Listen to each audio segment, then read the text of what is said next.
Ardas, Ardas, Ardas.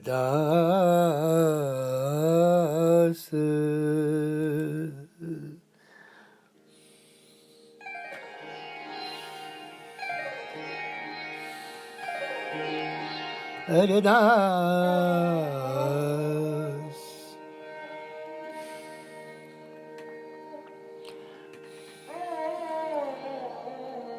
Ardas.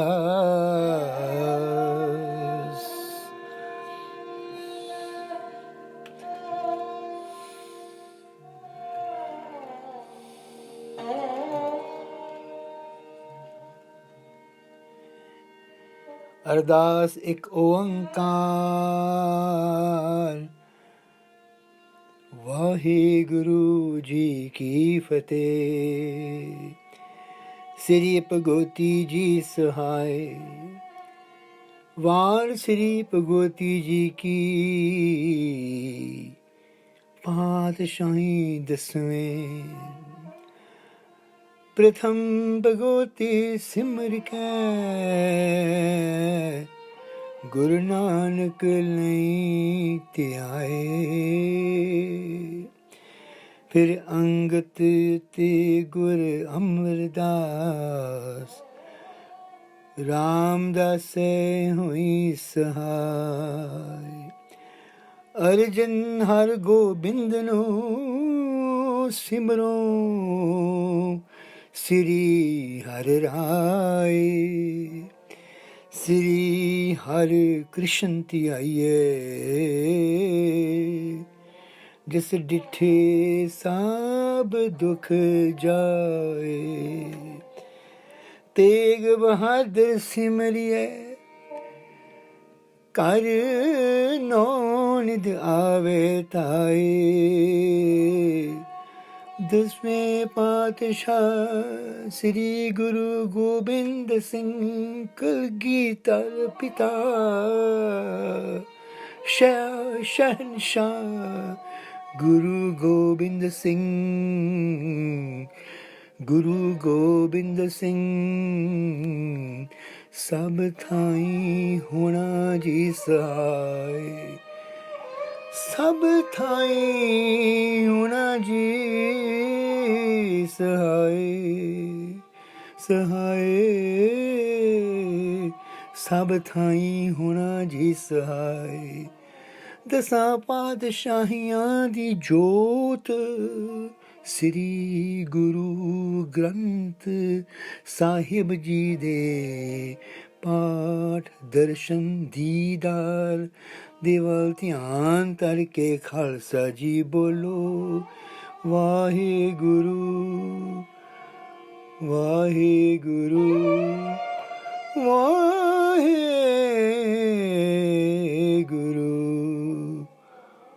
Guru.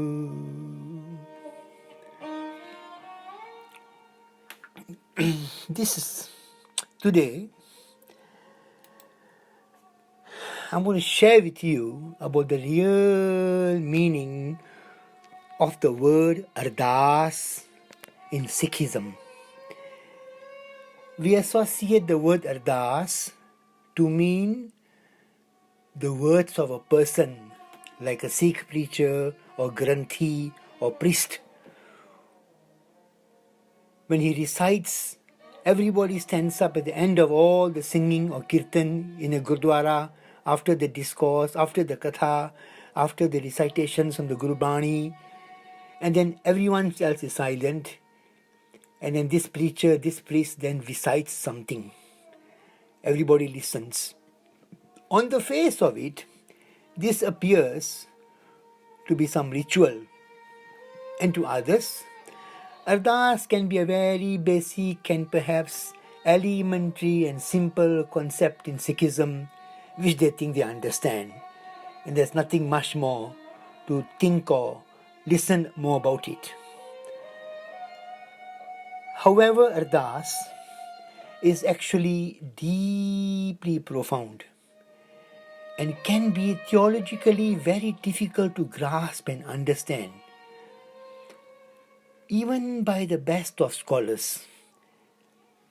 Just when one thinks one knows, one realizes one really does not know.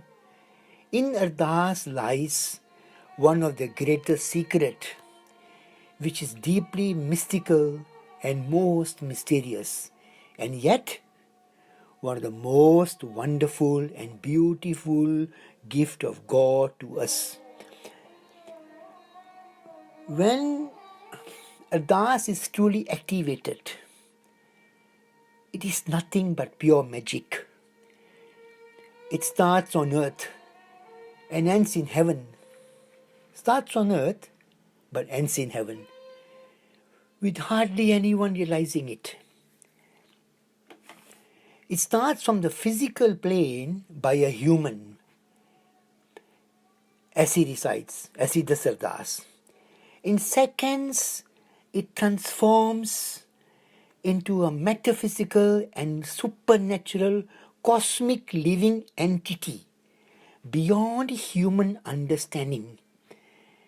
It ascends into heaven, Ardas, ascends into heaven, rises into heaven like a cloud, not of water, but of emotions, tears, and feelings that metamorphosize, that change into a language beyond our human comprehension, but clearly understood in heaven and by God and by Guru. Don't worry if you did not just understand what I meant, because that is just an introduction to what I'm going to say today. And this is not a PhD level lecture. I'm going to help you understand this in a very simple way as we continue. You will be blown away by what a great treasure Ardas is that you can use in your daily life, no matter how close or far you are from Sikhism. It will give you the greatest confidence and strength in your life, no matter what your problems are. Ardas is a gift to you. You who are listening to this, Ardas is God's gift to you to use, to every Sikh, to every human being. In the official and traditional Ardas, which we say communal Ardas, meant for a community, for a group, that is done in a Gurdwara, for everybody who is there, first the 10 Gurus' names and then Guru Granth Sahib are mentioned. These are based and taken and expanded from a poetic format composed by Guru Gobind Singh in his writings. After that, there is a summarized reminder of the first 5 baptized Sikhs, the Panj Pyare, the 10th Guru's sons, the Sahibzades, all the various Sikh institutions, the Takhats, those who were martyred, the martyrs when Sikhs were persecuted, and so on. Our little bit of a history, our chronology of the history, so on, followed by prayers for that occasion for which everybody has gathered. Many a time, the mind of the person reciting this Ardas that he or she has memorized is elsewhere, or those listening might not understand all the things that have been recited in the Ardas, or their minds may be wandering. Many a time in the Gurdwara, at the end of the Ardas, the Granth is giving a list of people, of all those who donated money for the day, which of course is not right. My purpose here today is not about that.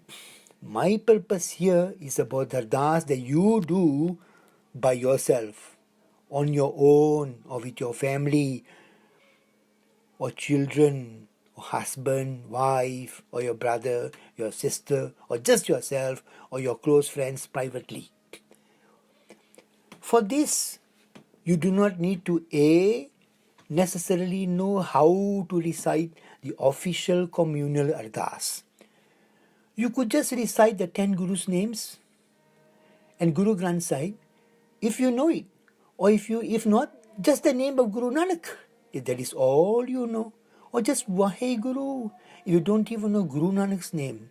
And B, you can say in English or Spanish or Italian, whatever language you know, or Malay language, if you don't know Punjabi, or as it is really your heart that God listens to more than whatever language you are speaking, Chinese or European or Asian or any other language. You may be doing Ardas after your daily prayers, or if not, maybe after some Simran, or if not, because you are in a mood where you just feel like talking to Guru and God.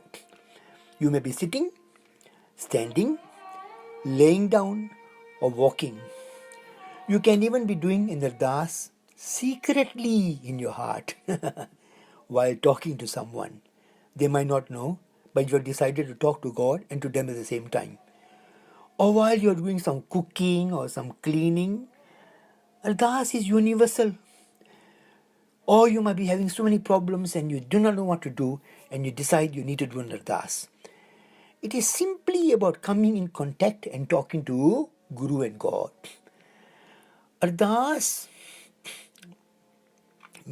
what does Ardas mean? Two words make up the word Ardas. Ard, ask. Ard, to ask for something. Ask God for something. What is in the desire in your heart? Ask means hope. You're asking with hope. You're not thinking that you are just talking to yourself or you're talking to just the empty air around you. You are actually in your mind, you are thinking you are talking to God. God, who is everywhere, is listening to you. That is Ardas. Something you are praying with hope. The hope, what is the hope? The hope is that you're asking with the hope that you will get it. When we ask someone something, we don't simply ask. We don't normally, when we ask someone something, we don't ask that if we think that person cannot give it to us. We'll always look for someone who can give us what we want. That is the person we go to, because we have hope. This person is the one person who can help me in this one problem. So I'm going to go to this one person. That means hope. You don't go to someone where you know is hopeless. They're not going to help you. You don't bother. Likewise, you go to God because you know God can help you. You have the hope. He will help you. Because He can help you. If He wants to help you, He can help you. So it's to ask from God with hope about that one thing which is in your heart.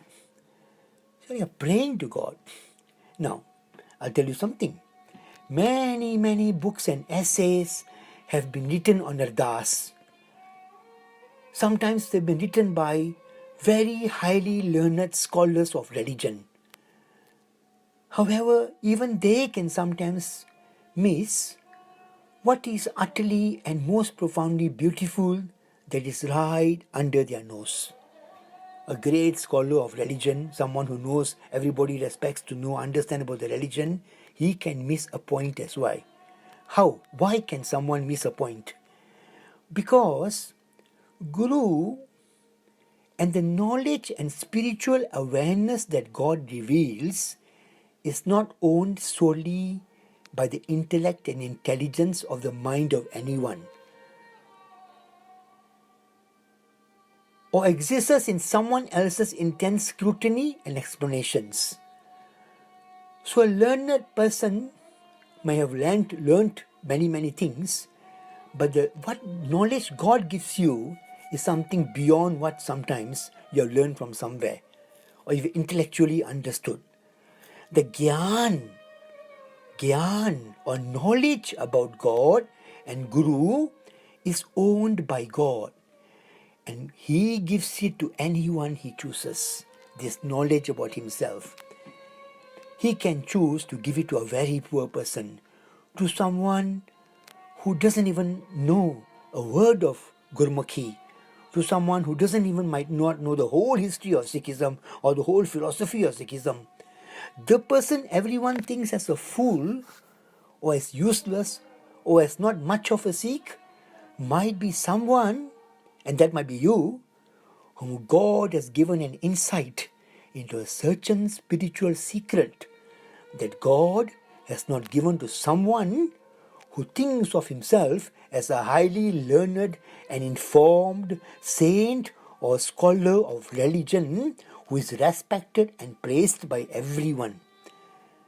This is what makes God God. This makes God God.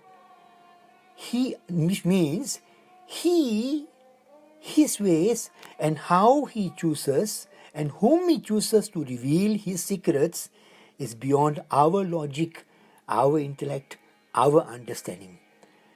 It can almost appear unfair that the simple Sikh sitting at the back of the Gurdwara in a satsang that no one sees as some chardi kala or highly religious or blessed Sikh is, by the Guru's grace, the Guru, through the streaming thoughts in this person's mind, is been quietly revealed the real inner secrets of verse and Gurbani.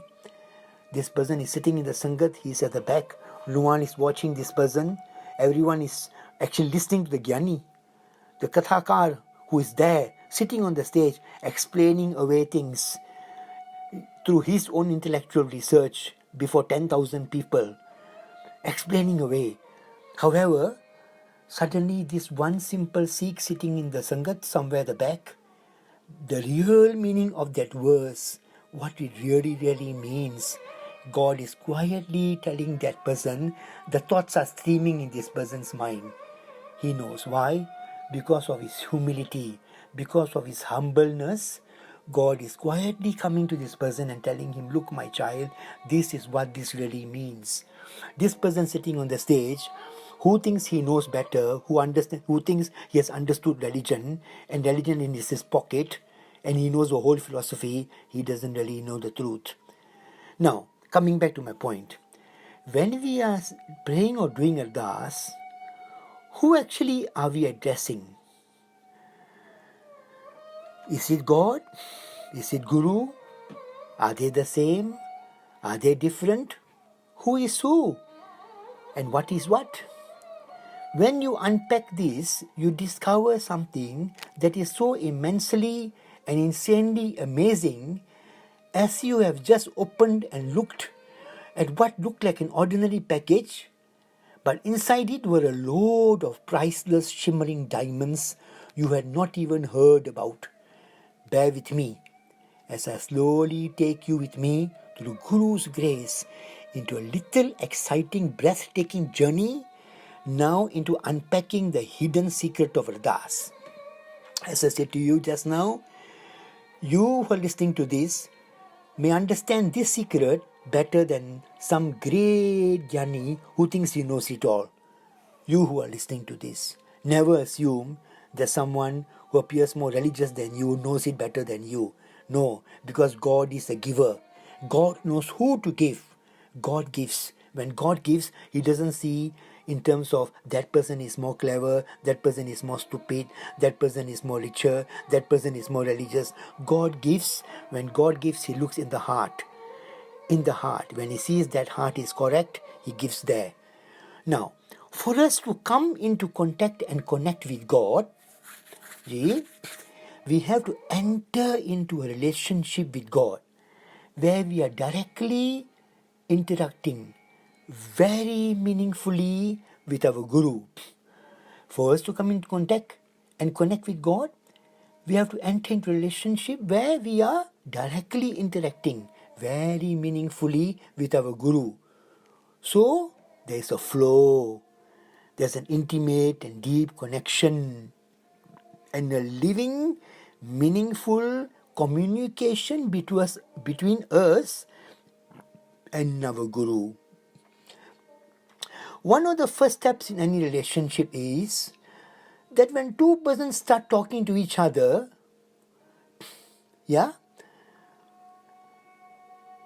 then when we talk to each other, one of the first steps we take is, as we talk to, one of the first steps is when we start talking to each other, in other words, how you can have a relationship with someone if you do not start talking to each other. So first step is always talk. You want to be close to somebody, you want a relationship with them, you meet someone new, you want to become close to them, a friend, or that is person going to become like your brother to you, a sister to you, some other thing to you, then you start talking. So which means that one of the first steps we take in order to have relationship with God is we have to start talking to God. Now, God who reveals and manifests himself and connects and communicates with us through the revelatory and enlightening aspect of his personality, which is Guru. What does that mean? God will come through the Guru to get close to us. That is the aspect of God. Personality of God is God likes to reveal himself. Because Gu means darkness, Ru means light. The light that comes in the darkness. So through Guru, God comes and connects with us. Guru, as I have explained before, meets us at various levels and through a myriad of multifaceted dimensions.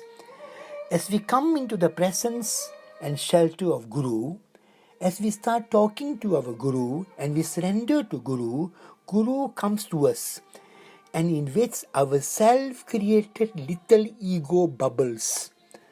Our self-created little ego bubble from all directions. He invades that space. Now, what does that mean? This actually gets very interesting at this point. Guru is like a trinity, which means, on one side, being God's unique characteristic and power of enlightening us and bringing us into an awareness and understanding of himself. Our living Guru is Guru Granth Sahib. Through Guru Granth Sahib, we are enlightened. We become aware of God. We understand God. Why? Through Guru Granth Sahib. However, this same Guru Jyot, this same Guru spirit or presence is also present within us. Within us. And this same Guru presence and light or Jyot or flame shall forever be a light in our 10 Gurus, who, though in this temporary physical body made of the material elements are not with us, yet they shall ever and forever be. When Guru Tegh Bahadur left this physical body, what did Guru Gobind Singh Ji say? He did not say that is the end of Guru Tegh Bahadur. Rather, he describes a divine scene where Guru Tegh Bahadur, as he goes or ascends to heaven, is met with cries of joy in heaven. He says, Jai, Jai, Jai, hai, hai, sab jag pe ho, Jai, Jai, Jai, Surlok. The world people were high, hai. And in heaven was Jai, Jai, Jai. Congratulations, congratulations, the Guru is coming. That is why our Ardas or prayer does not just address God. It first mentions the 10 Gurus' names and addresses and invokes them. So it mentions the 10 Gurus' name, it addresses and invokes the 10 Gurus. We are addressing the Guru. We are invoking them. We are talking to them. Not as beings, not these Gurus as beings who no longer exist anymore at any level or dimension and are finished and ended forever. But as living holy beings who are there and as Gurus who shall exist forever unseen to the naked physical eye and who listen to our prayers. Thus, our Ardas or prayer, as Guru Gobind Singh himself taught us to pray, first addresses God, the Supreme Being, then the 10 Gurus, and then finally Guru Granth Sahib as our present Guru. This makes our Ardas, our prayer, totally complete. Why? Totally complete. Because through it we have been heard by God, by our 10 Gurus, and by Guru Granth Sahib, and that same Guru presence within us. That same Guru presence within us. That is why I say Guru comes to us in multifaceted dimensions. This is very beautiful. It is like standing in a room with mirrors on the ceiling, four walls, and floor. Everywhere you look, you see just yourself.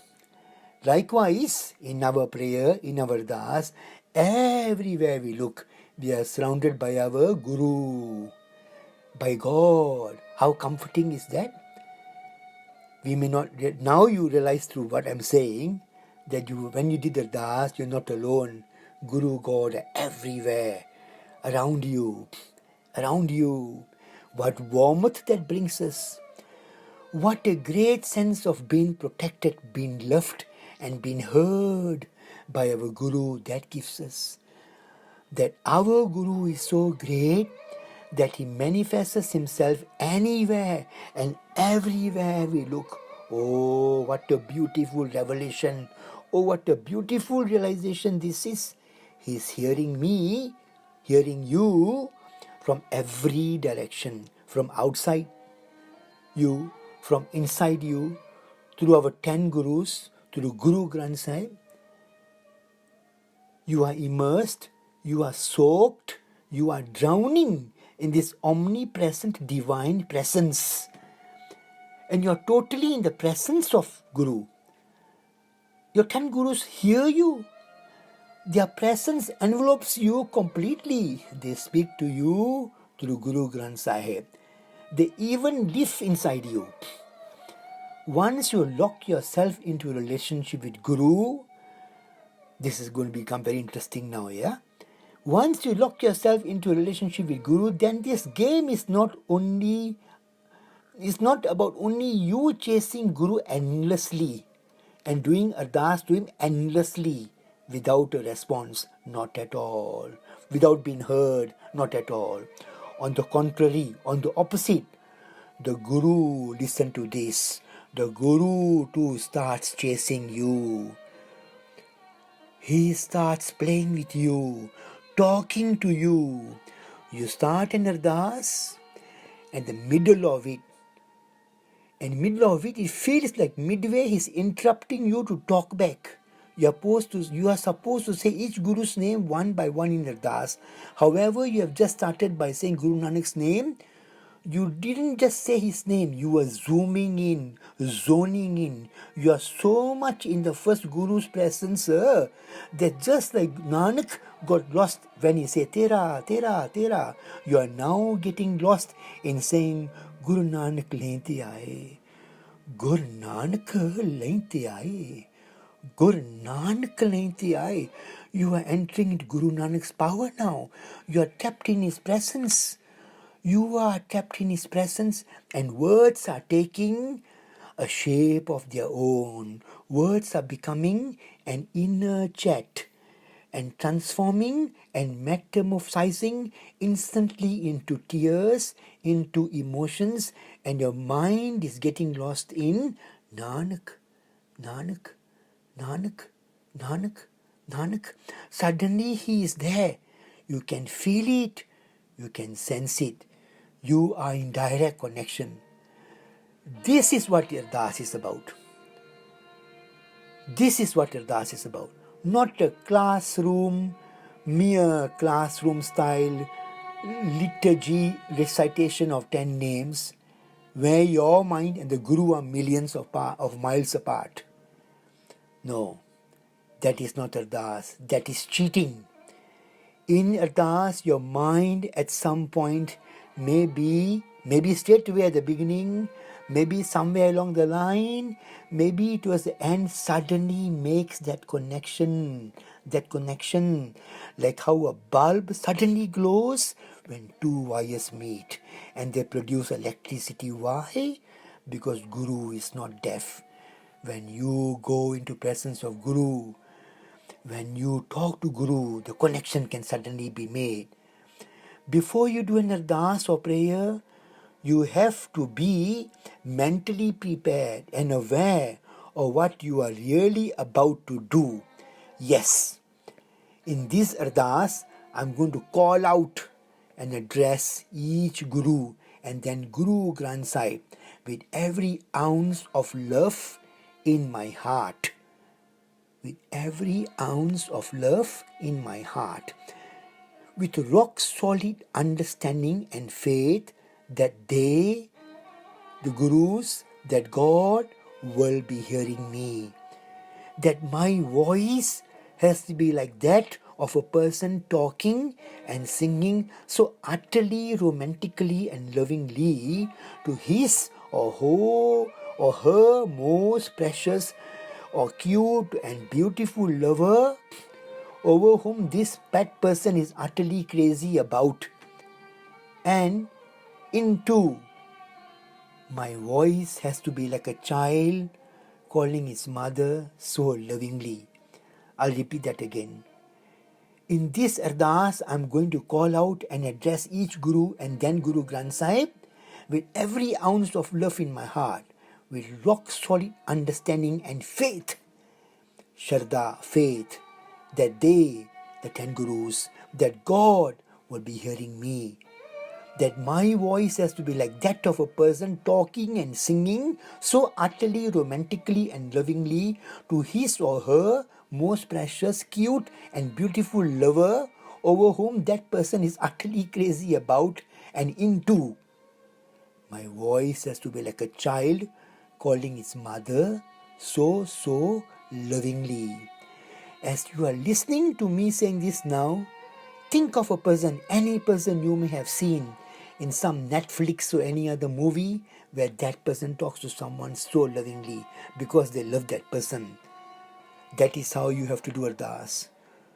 You have to not worry that people who hear you crying in your Ardas will think you are mad. You have not to worry that after you mention one Guru's name, your throat is stuck in trying to go on to next Guru's name because you are full of love and emotion. Going to Guru is like going through a beautiful, colorful kaleidoscope. A kaleidoscope is something where you enter and you see colors all around. It's like heaven, very beautiful. He loves you so much that when you get real in your conversation with him, he's all over you, around you, in front, behind, inside, looking at you from every direction. Looking at you, you're doing Ardas, God is looking at you from every direction as you talk to him. This one true Ardas you do with a breaking and crying heart will zoom you straight into heaven's door and shower you with God's mercy that 1,000,000 mechanical Ardases you may have done, each word pronounced in perfect upper class Punjabi accent without a flaw. Yeah, this Ardas compared to all those Ardases perfectly done, this one Ardas done from the heart. Your aim has to be one and only one, which is today I'm going to get rid of all my thinking that I am good in pronouncing my words correctly in Ardas, and instead today I really want to talk, call out, cry out to each Guru in my Ardas. I know my Guru is in God and God is in my Guru and they are one, and I really want to get rid of all my religious and spiritual ego and just get into the presence of each Guru as I slowly do my Ardas. My words must not just be words, but they need to be My words must not just be words, but they need to be a river of tears in His presence. I don't want to be just one hand clapping in darkness. I want to talk in such a way to my Guru that my Guru will talk back to me in every and any way He desires, and when He does, when He does that, I will know today we spoke to each other. You listen to this again. I don't want to be just one hand clapping in darkness. I want to talk in such a way to my Guru that my Guru will talk back to me in every and any way He desires. And when He does that, I will know Today we spoke to each other. Today, me and my Guru, we spoke to each other. This will be the day my fortune awakens. And every day can be like this day. And this Ardas can become a 24/7 conversation that never ends between me and my Guru, between you and your Guru, between you and me, between you and Guru, me and Guru, our common Guru, Guru Nanak. This has to come to a point that not just me is waiting to do an Ardas to Guru, not just you are waiting to do an Ardas to Guru, but Guru can't wait for you to do Ardas to him. This is very beautiful, isn't it? Not just you you are thinking of a time when you need to go and do Ardas to Guru. Guru is waiting for you to do Ardas to him. Don't you wait eagerly for someone you truly love to call you and talk to you. Don't you wait for someone you truly love to call you, to message you, to text you, to email you and talk to you. This will bring you likewise. Doesn't Guru wait for us, if we love him, to talk to him as well? This will bring you to a state where you become so addicted to Ardas, addicted to Ardas, that you just keep starting in Ardas no matter where you are and what you are doing. You are in bed about to sleep and saying Vaheguru, and suddenly as you lay down, you revert to Ardas mode. You revert to Ardas mode, and as you get to one of the Guru's names, suddenly you knock off, you sleep. But your mind keeps doing that Ardas. Can you even imagine the dreams you will get that night? Or how that night, God and Guru in some form or other manifest themselves to you because the child has just suddenly knocked off in its mother's arms, saying her name, but she is awake all night with the child in her arms, pouring her tears out and singing to him as he sleeps. Just the thought of how wonderful this is, this thought, is bringing countless tears into my eyes. Is sharing all of this with you. You slept off while calling out and talking to Guru, but Guru never sleeps. Gurbani says, Satguru jagata hai deo. Guru never sleeps. He is always awake. In his arms you are sleeping. Magical amrit from the Guru's eyes is being poured all over you as you slept talking to him. Magical liquid, the liquid of eternal life. Gurbani says in Sukhmani Sahib, Brahmgyani ki drishta amrit barsi. The Guru, from his eyes, amrit flows. You are sleeping, you are doing Ardas, you are talking to Guru, you slept off. But Guru is awake, you are in the Guru's arms, and he is pouring from his eyes. Love is pouring towards you. His blessings are pouring towards you all night. He is looking at you with so much love. Wah, wah, wah, wah, wah. Vaheguru, what a wondrous state to be living in. What a great blessing that we have received. You can see now, yeah? There is nothing we could have done to deserve this miracle. This mother of all miracles. Even Sant Baba Niranjan Singh, even he said, he wrote a book, and what he called the book? He called it the miracle of Ardas, because Ardas is truly a miracle. This mother of all miracles, this holy magic that can appear so simple to understand by one and too difficult to comprehend by another, it works. It can work for you, it can work for everyone. The magic we have been given is far, far more than meets the eye. Far, far more than the best of our preachers tell and explain to us. Far, far more than we can believe. This magic of Ardas, by which we and God can suddenly be in one place at the same time, where we are in contact with God and talking to God. Such an Ardas, when you do, is heard by God. will be answered by God in the way God wants to. That's why once there was a lady and she mentioned to Pai, said Pai Veer Singh, asked him for a prayer Ardas for something. And then she met him later and said, it feels as if this prayer I asked you to do has gone unanswered. I don't feel an answer has come. What was his reply? He replied that the problem isn't in the Guru hearing. The problem isn't in God hearing the Ardas, but in some shortcoming in how he did the Ardas, the way he did it. So the shortcoming is in us. We are coming to God, we are talking to God, but there is a little bit of lack of faith. We're not really coming in the presence of God. We're letting that just be words. We are saying words. Our mind is thinking, is God really hearing? Is God really there? What is going to happen? Will I ever get answered? I'm just too not religious enough. I'm not religious enough. I'm not loved by God enough. I'm not liked by God enough. We give all these things and then the Ardas becomes no Ardas. No. In Ardas, whoever you are, whatever level you are in religion, wherever you are, whatever you are, wherever you are, the secret is in the heart. Heart. It has to come from your heart. You have to go into your heart and pray there.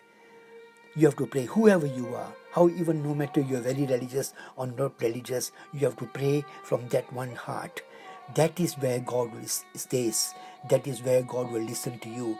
Come, my beloveds, get rid of all those misconceptions that Ardas is boring, that Ardas is only done after some Nitnem or after a Gurdwara ceremony, that it is just another article of our faith, that you can get away by just reciting and not really meaning it, that it does not need to involve your tears and emotions, that the best Ardas is only the one where each word is grammatically correctly pronounced. No. Ardas is a very beautiful gift that there is. Make it real, make it living, animate and activate your relationship with God and Guru through Ardas. Get talking to God through Ardas. Do Ardas all the time. Through Ardas, pour out to God your deepest love, your deepest fears, your deepest problems, and your deepest needs, your biggest needs. Let Guru and God, through your Ardas, talk to you, look after you, and take care of it all for you. Use Ardas to ask continually from God to bless you, to grace you, to give you humbleness, to give you His name, to protect you. And through Ardas, just talk and talk to the one who made you, who loves you, and is always with you. Ardas is the ladder with which you climb to the door of heaven. Ardas is the ladder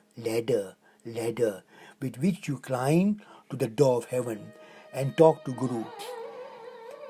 You climb to the door of heaven and talk to Guru, and he grabs you, brings you in, talks to you as well. Come to a point where you can say, I am blessed with Ardas. I am having conversations with my God Guru all the time.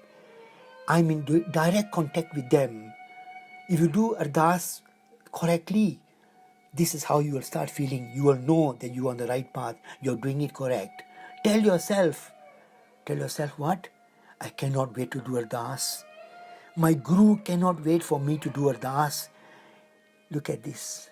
It is the bridge under which we both meet and talk all the time like two lovers. The bridge under which we both meet and talk all the time like two lovers. Ardas is the first building block of our relationship with our Guru. The first building block. In the next discourse, I will share through Guru's grace with you about how to have a real, meaningful relationship with our Guru that is alive and kicking, that is so beautiful. So, thank you very much for listening to this. I hope this will help you when you do Ardas the next time, or you do Ardas as you are listening to this or after this, to do in a slightly different way, in a way, maybe not even slightly, in a revolutionary new way, in which you really, that heart, you put at God's feet, that heart, you put at God's feet, and you talk, and you talk. You will find in life it is possible that not just you chase God and you come to God, God will also come to you many more times, take millions of steps towards you. When you take one proper step towards Him, you take one one real step towards Guru, Guru will take million steps towards you. Guruji promises this. He says, Guru कोट पैंडा आगे होत लेत है. You take one step to Guru, Guru will take millions of steps to come and take you, to listen to you and to help you. So through Ardas, you are not alone. You don't have to be alone. Through Ardas, you are with God, with the Gurus. May God bless you.